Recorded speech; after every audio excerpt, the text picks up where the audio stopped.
this is Mackenzie. Hey, this is Owen. Don't forget to like our show and subscribe. This podcast is brought to you by the Love and Kindness Project Foundation. What is one thing that you could do to think, speak, or act kindly today? Go to loveandkindnessproject.org to learn more. Before we begin this podcast, if you or someone you know is in crisis or needs emotional support, there are tools that can help. So get yourself a pen and paper or open a note-taking app on your phone or computer. Feel free to pause this episode while you get yourself ready. The episode starts at 1 minute and 6 seconds. You can call Talk Suicide Canada at 1-833-456-4566. You can text 45645, which is coming in the fall of 2023. In Canada, you can also call 988, the Kids Help Phone at 1-800-668-6868. The Trans Lifeline in Canada is 1-877-330-6366. And in the United States, 1-877-565-8860. Or call 911. You are not alone, and you do not have to be alone. I would like to honor and recognize the traditional and unceded territories of the Katzie, Kwantlen, and Semiahmoo nations on whose territory I live, work, and play.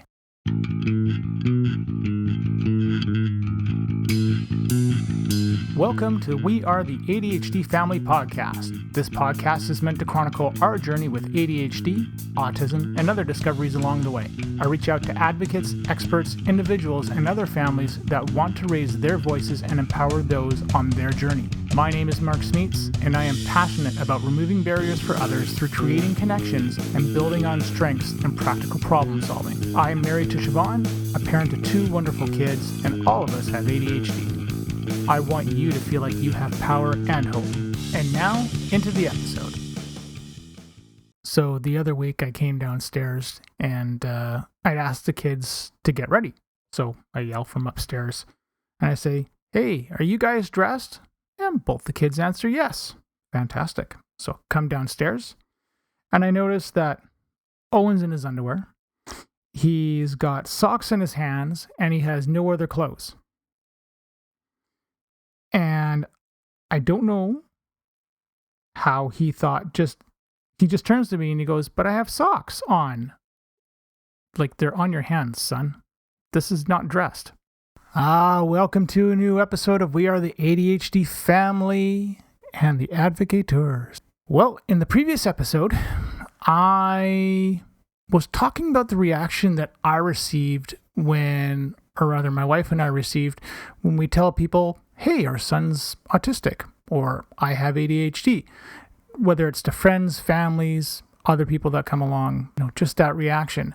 And quite honestly, I'm stunned by the range of responses that I received, or that we've received rather. And I didn't understand why until some self-reflection later on, and now I understand why I was hurt. People just don't know how awesome both of our kids are.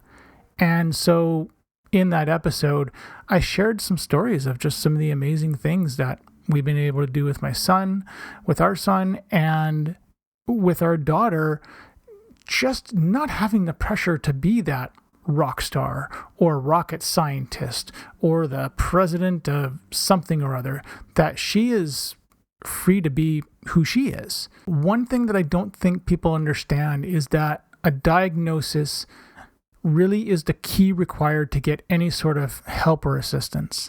I think there needs to be a bit of a reworking on that phrasing, but it's not just to get any help or assistance. It's really about helping us build our kids to be the amazing people that they can be. And I think as parents, we see that, disability or no disability. But these things get viewed as a label. And again, I believe I referenced the scarlet letter hanging around somebody's neck. And that's not the case with this. So in this episode, I decided to reach out to other parents, and I wanted to ask them basically 7 questions about their experience to see, were there any similarities, differences, how they felt, what they did to react when they found themselves in such similar situations than my wife and I did.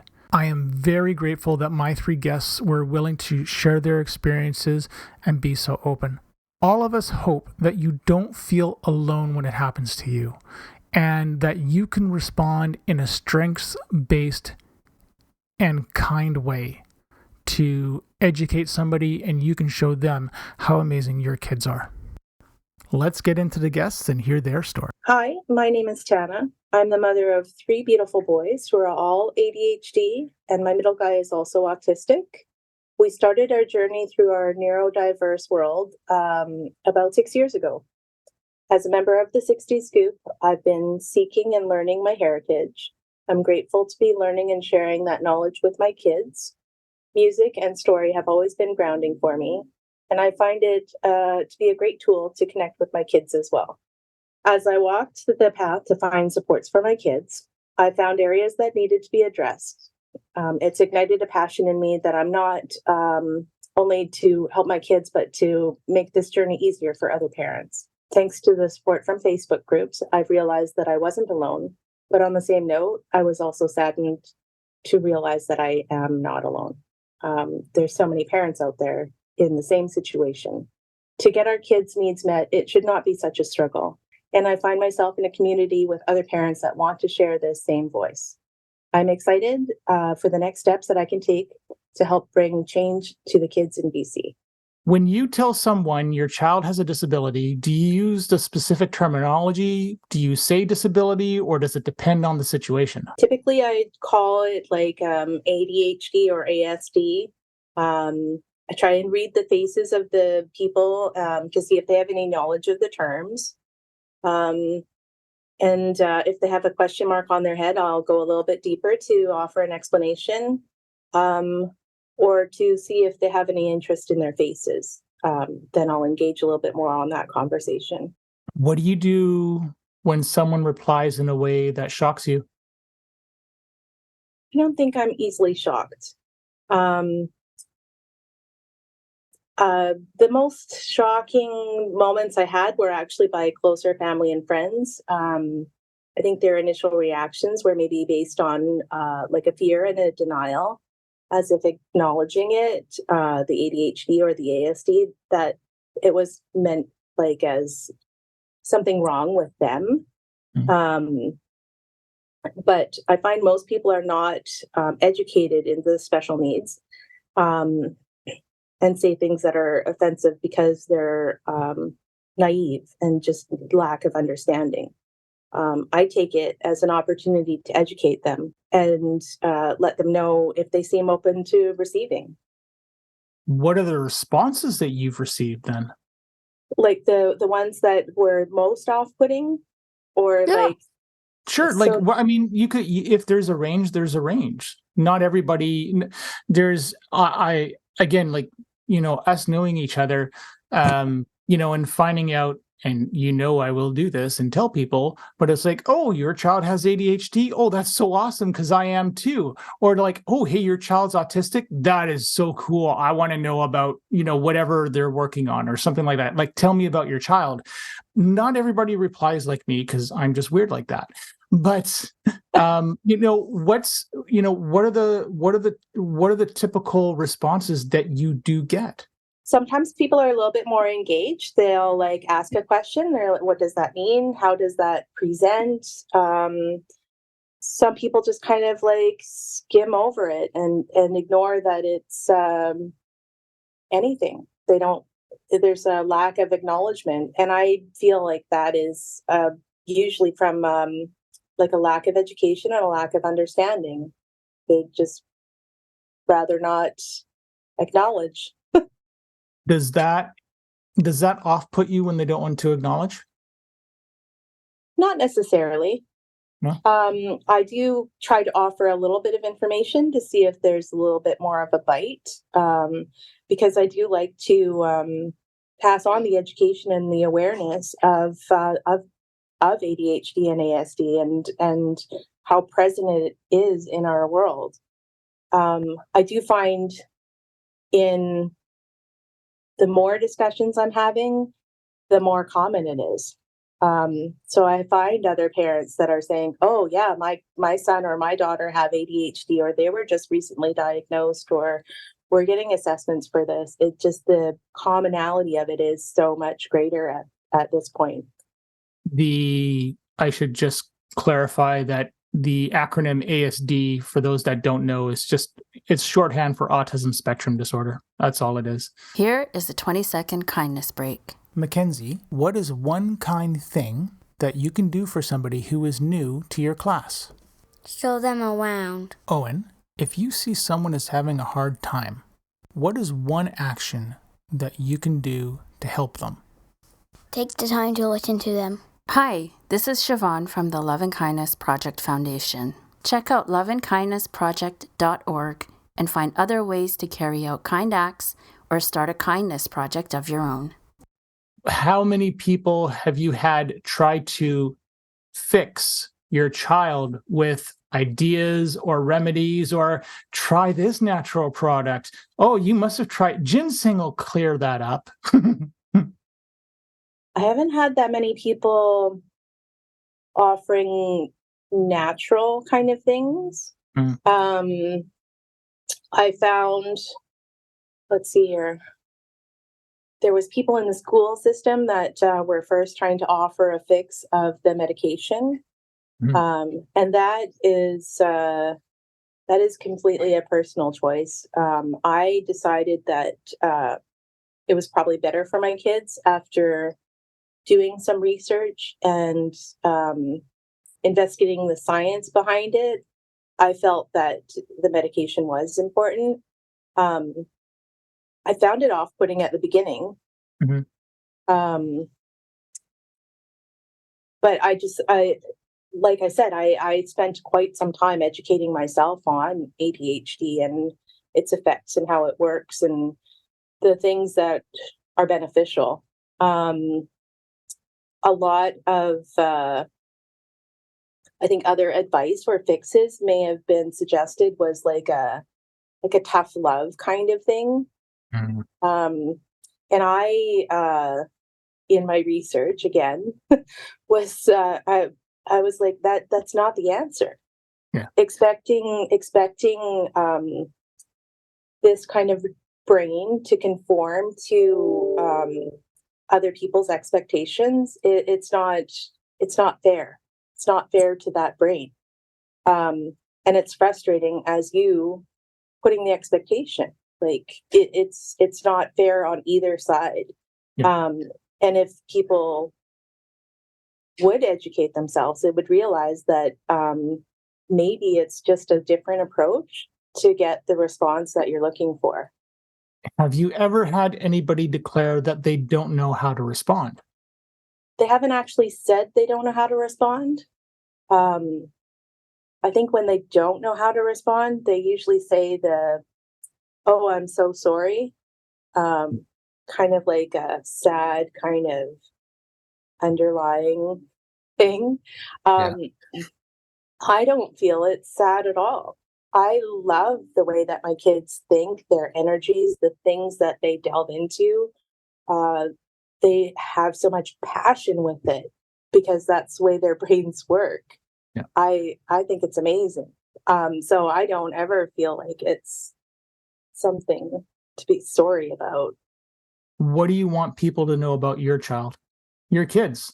Not just one child, but what do you want people to know about them? Oh, just kind of like how amazing they are. they're they're they're just like every other kid. They just kind of want to fit in and belong and be accepted. They want to share their passions, maybe on a grander scale. Their appreciation and lust for the things that they love is like so outstanding. I just think, I don't know, about my kids. Maybe if you're feeling a little frustrated with one of my kids, to take a step back and think about how you could approach it differently. That's something that's a piece of advice that I give about my kids. If you're not getting what you're looking for, then take a step back for a second and reevaluate your approach. Yeah. Because I'm in control of how I interact, not how somebody's going to respond to me. No, and both of us, we have the lived experience of raising our kids, and we know what works. But other people who don't have that lived experience will just sit there and they won't have the same considerations that we do. They don't. And it's unfortunate because kids will be given that label of, oh, they're a bad kid because they're not listening. Well, maybe if they hadn't been put in that situation and that person had done some forethought into what the possibilities are of something going on, maybe it would have been different. And it goes for a question, goes for when you're going out. It's something where it's not an incredibly difficult thing to do for some of us to just it's not putting yourself in somebody else's shoes. It's just thinking ahead of other possibilities half the time. And from that theory of mind perspective, where, someone can't place themselves in somebody else's shoes to understand that, that's why I wanted to phrase it that way, because not everybody can place themselves in there. I look at my own son and I know he can't. It's really kind of funny a lot of the times. It's funny because when you're talking about how placing yourself in somebody else's shoes, I have post-concussion syndrome from being in a couple of vehicle accidents. And I think that has offered me a lot more compassion for my kids when, as I was as post-concussion, I lose focus and I get distracted and I forget things. So I created my own systems to kind of work through it. And I find incorporating some of those systems into my kids' daily lives is beneficial for them as well. I don't know if I would have had the same level of patience or compassion had I not had my experience either, to be honest. Yeah. I think that I can be very focused and maybe narrow-minded at times. Yeah. Maybe, but I think I'm actually very open-minded in a lot of things. I like to think that for myself as well, but quite honestly, I've had more than a fair share of people tell me that my head's located somewhere behind me. And we'll keep it there. Okay, so the last question is, what do you want people to say to you when you disclose these things and you tell them about it? I think acknowledging, first of all, what they've heard is a good response. Like with either like a question or a validation of their level of understanding would be good. And if they don't have it, like if they don't understand at all what ADHD or ASD means or neurodiverse, all of that, if they don't understand some of the terminology, just simply ask a question. Because getting any knowledge or awareness for yourself is good, and being able to share it and pass it on is even better. Yeah. So I think that goes back to the being open-minded. Cool. I love that. I hope you enjoyed the thoughts and conversation we just had with our guest. I have split up the conversations into 3 separate episodes since we had 3 guests, so I hope you're going to check out the other stories and hear about their lived experiences. If you want the full version, though, please consider becoming a subscriber. Thank you for listening to our show. If you're hearing this message, you've reached the end of the episode, and for that, I want to say thank you. I hope you have enjoyed what you've heard and are walking away with newfound knowledge. We are the ADHD family. See you soon for a new episode. I have 3 things to ask of you. Number 1, if you have any comments, questions, or guest ideas, please leave a comment on the Facebook page. Number 2, please leave us a review on Apple Podcasts or Spotify. It helps people find us. And number 3, if you want to be a guest on the show or know someone who would make a great guest, contact me through our Facebook page. This podcast is open to everyone. You don't need to be an expert, just passionate and want to see change. The opinions expressed by the host and guest are not associated with any employer or organization unless otherwise stated.